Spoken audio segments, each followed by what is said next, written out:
अस्सलाम वालेकुम व्यूवर्स। आज मैं आपके लिए मैदे की गर्मी से मुतालिक बहुत ही मशहूर और अच्छा नुस्खा लेकर आई हूँ, जिसे आप आजमा सकते हैं और वो बेहतरीन और बहुत ही कारआमद साबित हो सकता है। सबसे पहले तो आप एक गिलास बॉयल पानी ले लें और एक गिलास पानी बॉयल करने के बाद आप उसको ठंडा कर लें।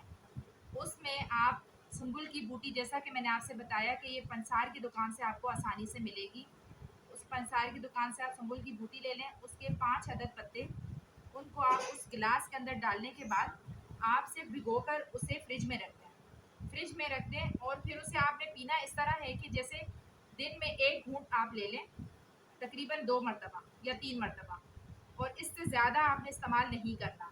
और उस गिलास को आपने 2 दिन के अंदर अंदर इस्तेमाल करना है।